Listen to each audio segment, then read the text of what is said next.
Welcome to the Fore podcast. Hey, how you doing there, buddy? Alex, what's up, man? Well, it's Sunday, November 26th, about 9:40 p.m. Eastern time. Some football games are currently being played, the Chargers and the Ravens game right now. And there was a lot of football this weekend. I don't know if you watched. Did you watch any of the games? You probably did. I know you've got 3 girls, and it's hard to break some time to yourself. I watched a few. I tried. I usually like to watch Red Zone, and then if there's an important game, I'll focus on that a little bit more. And then I'll watch of course, I watch the Thursday night games typically throughout the season, and I'll watch the Sunday night game and the Monday night game. But when the big slate of games are going on Sunday, I typically have Red Zone going. So what's that look like for you? Is that on your phone? Is that on a TV? How do you make that work? I watch it on my phone, and I don't know of a better way to watch it than that because Yeah. I don't really have access to a television a lot of times. The girls are watching something. Hey, Dave. Speaking of the red zone, wasn't there like an evacuation? Didn't they evacuate the studios? They did say they were evacuating the studios, but I don't think Chris Hansen. Is it Chris Hansen? They did say they were going to evacuate. I think it was Scott Hansen said that they were going to evacuate, but I don't think he actually left his desk. Well, Chris Hansen would be like to catch a predator, right? Isn't that his thing? Yes. Yeah, he would be to catch a predator. Yeah, and I think Scott Hansen is the other guy. Now, are we talking about like Sky Hansen, the kicker? Man, the fuck is his name? Let's just cut this whole No, part his out. Let name me check. his name is Scott Hansen. I saw it earlier. I can Is verify it? that. Yeah, I Is saw it? it with Scott. Is it the Sky Hansen of Detroit Lions fame? I mean, one of their one of the most reliable kickers in the league for a long time. No, it's a different one. I swear his name is Scott Hansen, but I it think could be a I different one. think Scott's a common name, and Hansen's a common name also. Yeah, the son of Han, I guess. Well, something like that. But they evacuated. Do you He know? Do you know what happened? What was everybody okay? I have no idea. They have not reported what it was actually. I kept hearing the alarms going off in the background. I thought it was like some like alert, alert, somebody just broke an NFL record. But he came on the air and said, "Hey, actually, they're evacuating the building." And I think they ignored it for quite a while. Yeah, So Dave, we should pause and find out like what happened. So we're gonna pause for a second, actually. Okay, Dave. Well, we're back. You looked it up on your computer phone. What do you find out? looks like it was a false alarm. Oh, that's embarrassing. I can picture Scott Hansen being so dedicated to his craft that he stays in the building even as it burns, just so we don't miss out on a play or two. And it's kind of like the Titanic going down, and the band is still playing, and the captain's still on the ship. I can't see him actually evacuating the building. Why is that? He's just too dedicated to providing viewers to, quality content and never missing a touchdown. So they kept that streak alive. Okay. Well, and I'm trying to find out if it's the Scott Hansen. I don't think it is. It says Scott Richard Hansen is an American television anchor and reporter for NFL Network. He has served as a sports reporter and anchor for several regional stations and was hired by the NFL Network in 2006. Now, Scott Hansen of Lions fame, he would have been still kicking at that point. So it's not the same Scott Hansen. We're going to put that one to rest right now. I thought we established that they were totally different people. I didn't know. I mean, how can he be sure? I mean, maybe he goes for a career in broadcast after he's done, right? I would say the first clue would be that Scott Hansen, the kicker, was bald, and Scott Hansen, the red zone anchor, has a full head of hair. He could have done like a hair transplant, Bosley for men. You see all those commercials, and 2, I didn't see a picture of him. So I recently heard that if you get into the Bosley system, you do grow your hair back, but as soon as you stop taking the Bosley treatment, it falls out again. that's how they get you to keep paying. It's a subscription model, there, Dave. I Are have we gonna heard talk about hair transplants all night? Is that why we're here? there could be viewers who are interested in that. I've heard that the Turkish hair transplant is the way to go. Okay, good. Well, then maybe we should pause the podcast to look into that as well. So click. Okay, and we're back. So, what game do you want to kick this? Hey, before we do that, we should probably welcome everybody to the Far podcast. This is Dave. Dave's one of the hosts, and I'm Alex, one of the hosts. We also have two delinquent hosts named Jeremiah and Sean, good buddies of ours. And, they'll pop in from time to time. Now, we talk about what golf, fantasy football, disc golf, really anything that a couple of people might talk about on a Saturday or Sunday afternoon, right? I feel like that's the tagline. Seasonally, it's gonna change, right? Obviously, we're not talking golf as much right now as we're approaching the winter, but I feel like we'll talk about major current events, hot topics, sports, comedy, variety of things. So, if you're interested in hearing and talking about a variety of things, then we're your show. And just to clarify, we're not going to talk about Hot Topic, the teenage clothing store. I just didn't want to make that clear. Dave, let's move on to the what game? What was the game of the day? I'd say probably the Philadelphia Eagles versus the Buffalo Bills, maybe. This is coming as quite a shock to me because I've done extensive research on the retail giant Hot Topic, and now you're telling me that we're not talking about them? Hey, maybe we'll do a top four of one of those. Okay, we'll do a top four teenage shopping experience Top 4 experiences from when you were a teenager and you in the went mall. shopping In the mall. in the mall. Yeah. Top Okay. 4 shops from when you were a teenager. Yeah, we could Okay. do that. Okay, well, let's talk about the top four. I don't know, games of the day or something right now because that game was pretty good. It went to overtime, right? I mean, that was a 59-yard field goal that what's his face? Who I don't know the name of that kicker. He had to make it, and it was in some wind, and it was outside. It's rainy. Those are really hard conditions to kick a field goal in. You're talking the Philly game. That Yeah, was I'm that talking the was a Philly great game. that Yeah, was a not great hot game. topic. Yeah. That was his career long for a field goal. Wasn't his career long before that in high school, like 55 yards? It was a 60-yarder, I think, in high school, they said. Wow, wow. So, That's clutch. So here's the thing, Dave. Here's the thing with that team, and the thing is that that the Eagles they're doing great. They're 10-1. What I hear tonight that they're the first team to have a 9-1 now 10-1 record, following a Super Bowl defeat since the Buffalo Bills in the 91 season, and they are clutch. They are the first team since at least 1960 to get outgained by 90 yards in four straight games and win all of them. That's by Josh Dubow. I don't want to steal his thunder on Twitter, but think about that. I mean, they're getting outscored and they're still finding ways to win these games. that's an impressive stat. Um, I like that. I like that you credited him also for that Got report. you. Got you. And here's the thing: is like they're asking Jalen Hurts how he feels about it, and he's shrugging his shoulder, and he's like, "What do you want me to say?" It's like right after they win, he runs it in for the touchdown, and they ask him, "What are you going to say?" He's like, "What do you want me to?" He's already been to the Super Bowl, right? It's not like he didn't blow the game for them in the Super Bowl. The Chiefs just they won the game last year, and I mean, think about it. The Eagles are looking; they've got to be the team to beat right now, right? Well, let me just go back to what you said about teams coming off of a Super Bowl, right? Usually, teams that win a Super Bowl, they have what's called is the Super Bowl hangover, Yeah. right? So the teams that lose the Super Bowl, what's that called for them? The Super Bowl boner. Super Bowl boner. All right. Yeah. Now, whether you win or lose a Super Bowl, your season after that, it's typically hard to repeat that same success. So it is impressive that the Eagles are making another run. One loss on the season, that's amazing. They are the team to beat right now. Speaking of teams to beat, a surprising team for me that I don't think anybody else would have predicted having the same success. Atlanta Falcons are number one in their division. Isn't that Right. crazy? What are they? 6-4? They are barely over 500.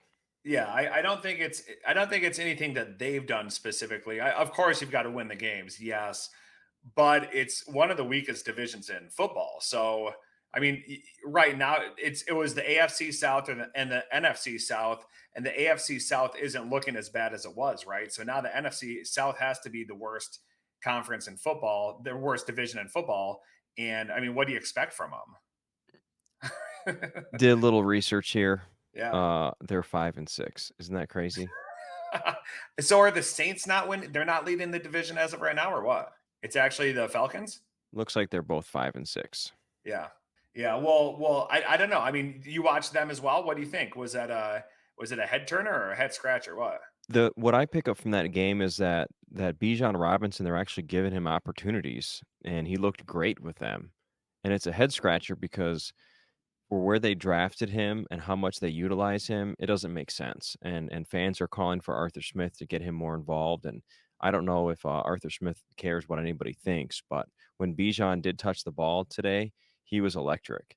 And I hope they keep that going for fantasy owners and for actual Falcons fans. That's going to help them a lot, getting their most talented players involved more.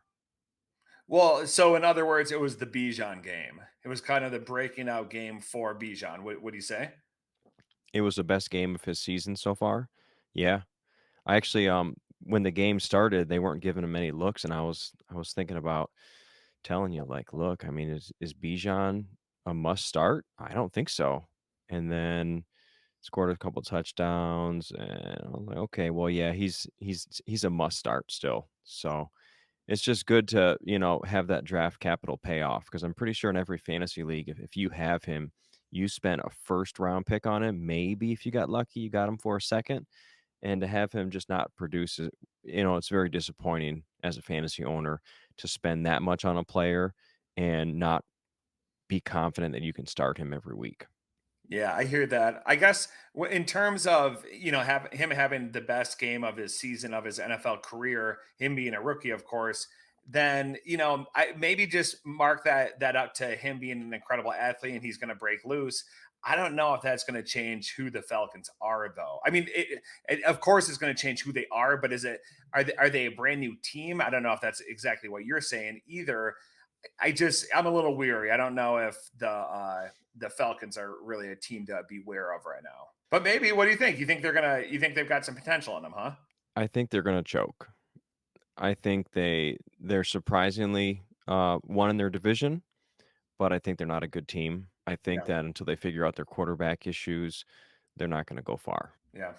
Well, hey, back to the Bills game for a moment and the Eagles game. The Bills became just the fourth team ever to win the turnover battle, have 500 total yards, and outgain the opponent by 127 yards and still lose. So that's from Hayden Winks on Twitter as well.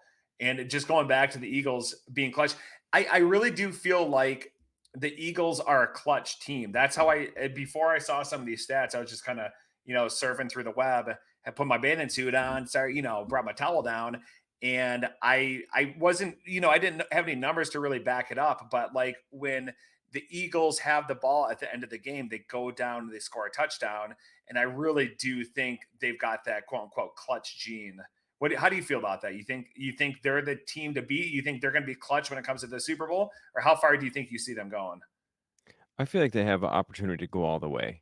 I feel like at the end of the game, Jalen Hurts can put the team on his shoulders. Or I'm just surprised that he scored that touchdown at the end where they knew they had to contain him. Right? I can't believe that he slipped through there pretty much in the end zone untouched on such an important play. Mhm. But he's an amazing player, and I think as long as he can stay healthy, I think the Eagles have a great shot at going deep into the playoffs and making it back to the Super Bowl again. Yeah, there were a couple plays in there. I know Darius Slay got lucky, he didn't get called for pass interference in there, and I think there were a couple questionable calls. The Bills kind of got it. Well, I mean, Allen missed that touchdown in overtime, right? Gabe Davis went right. Gabe Davis went left, and Josh Allen threw it towards the center of the end zone, and there's just miscommunication. It looked like they could have put the game away right there. Yeah, Tony Romo said when it comes to that play, it's hard to say who that's on, but he Mhm. said typically a receiver has to know to break inside depending on certain defensive looks. And I would tend to think that Josh Allen knows the plays a little bit more than Gabe Davis. So I think that might have been a miscue on Gabe Davis's part, but that would have been the game right there. Yeah. Yeah, yeah, that's the Bills just look just so beatable, right? You've got Josh Allen who's going to put up great numbers. especially fantasy numbers, but they don't have any kind of like allure to them or any kind of like invincibility feel. You just feel like they're going to lose. Yeah, I was thinking earlier, it's hard. How do I describe this? The the Bills are either the best worst team Hmm. or the worst best team, if that Yeah. makes sense. Yeah. And neither of them are good. You don't want to be either one of those. Well, Yeah. I guess you want to be the, no, you don't want to be either one of them. They both No, suck. you don't. They're in no man's land right now. You know what I also saw that this is from Matt Owen, Professor O NFL on Twitter. The Eagles have been flagged 55 times this season, which is the second fewest, and their opponents have been flagged 74 times, which is the third most. You think Interesting that? with I mean, that. if you're in their division, I mean, obviously, I don't have the kind of understanding that out of in for any other division but the NFC North. So, but if you're in the NFC, what is it, South or the NFC East rather, you have to hate the Eagles. You have like your blood probably boils when you play against them, right? I would think so. I would think they're one of those teams that are frustrating to play against. Yeah, especially because Hurts is so fucking good. That's why I picked him up. I think I picked him third round in the draft. I just had him last year, and I felt like I could count on him, and he could always give me numbers. This first half tonight against the Bills, I think he had like 6 or 7 points, and he went off in the second half. He had those 2 touchdown passes. He had another. I think he had a rushing touch. A rushing touchdown was in the first half. He had the 2 touchdown passes in the second half, and he was like 14 to 20, had like 200 yards in the second half. He was going off.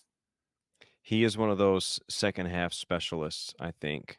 When you play against him in fantasy football, that he's a tough person to play against just because, you think you have him where you want him. He's struggling the first half. He might have 10 points, and all of a sudden he finishes the game with 40. It's Mhm. insane. I know it's pretty wild. Hey, Dave. While we're talking about fantasy, now Dave and we're in the Four Birdies Fantasy Football League, of course, and Jeremiah, Sean are in a couple other folks. And Dave and I are, we're looking at I'm looking at the standings right now. You are sitting in fifth place, and I'm sitting in third. It looks like Laporta Potties could win. Number one team. They might lose rather, and the number two team might lose. So that would push you and me up into first and second because the fourth place team might also lose. So you and I we could theoretically, after tomorrow's Monday night game, we could be in first and second place, and it could be counted by who has the most amount of points right now. Currently, I am leading you by about 31 points, and I'm projected to have 20 less points tonight. I know that's a lot to wrap your Uh, mind around, but I'm either going to be in first by a couple points. You're going to be in first by a couple points. Theoretically, if the first place team loses tonight. I don't know if you had seen that yet. I had seen that. I saw that, you and I are really close in points, same record. We're both projected to win. I think right now Harold has a 1% chance of coming from behind and beating me. So, I mean, basically not going to happen. Whether it's first place or second place, I'm okay as long as I make the playoffs. There's no first round bye in this format. So we really won't know till like week 14 how the playoffs are going to shake out with like which seat, like who's going to play who, right? Mm-hmm. If it was like week 14, then hey, I'm going to play this person next week in the playoffs, then it starts to matter. But right now, whether you're first or sixth place, it doesn't matter to me. And that's a really good point. I guess the only reason it would be fun to be in first place was because I was in last place to begin the season, and I was god awful. My team was terrible, and you even made note of it. You laughed at me, and then I let you know that you laughed at me in week 3, and I let you know that I'd won by half a point. So it would just be nice for the underdog story. But to get in first place, I don't want to be on anybody's target. I don't want to be a target and on my back or anything like that. So second place is cool, third place is cool. Making the playoffs, that's all I can count for, like you said. If Yeah. So you were in last place? I thought it was just Sean that was, firmly entrenched in last place the entire time. I do believe I was in last place at one point. Yeah. But it Okay. might. I think it was point wise. I think the first and the second week I was 0-2, and so Sean was 0-2 because Sean currently is 2-9, and he's probably going to lose again and go to 2-10. But hey, he's winning in his other league, so congratulations, Sean. Congratulations. Yeah.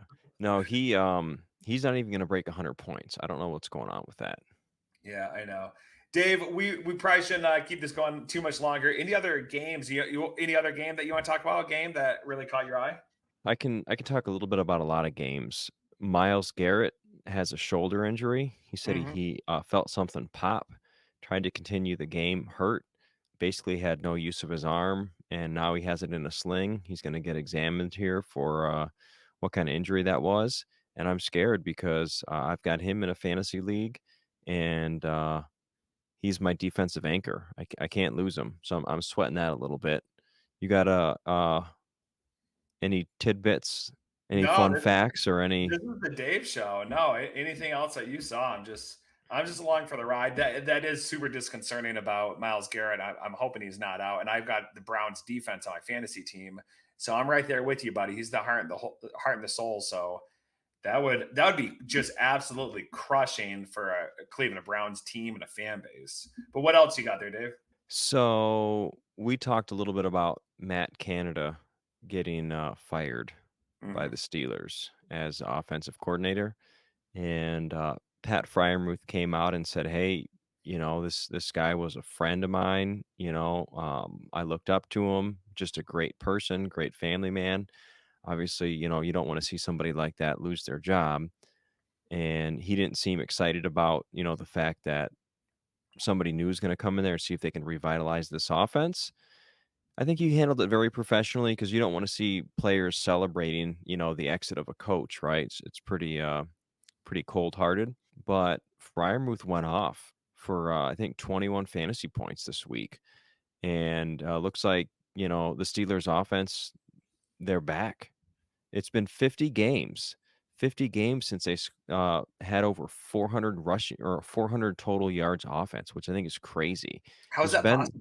Ben Roethlisberger was quarterback last time they had a 400-yard offensive production.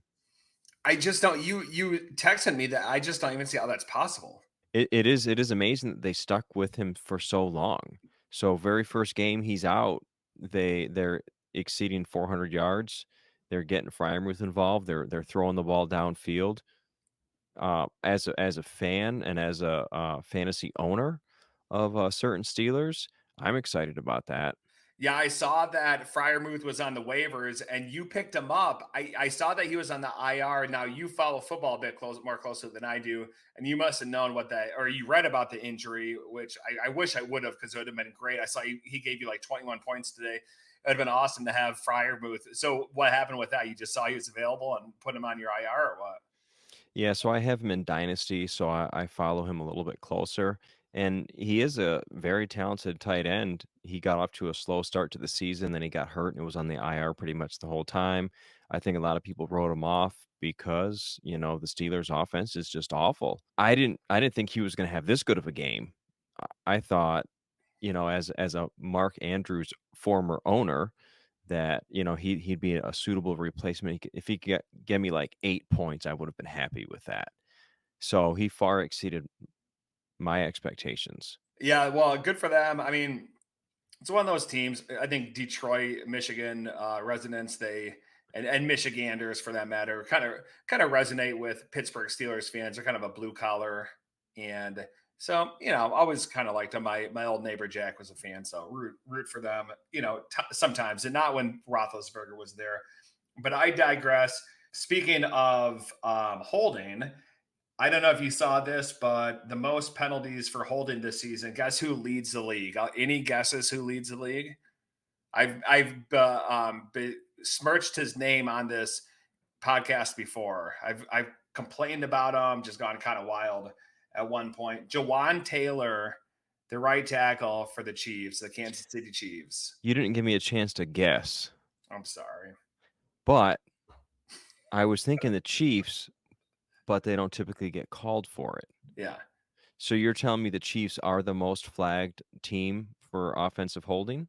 He is the single most player who's been held the most, who's been holding the most. The number 2 position, I can give you a chance to guess. I should have given you a chance to guess on the first one, but I could give you the second one. He's not on the line. He's not on the line. He plays defense actually.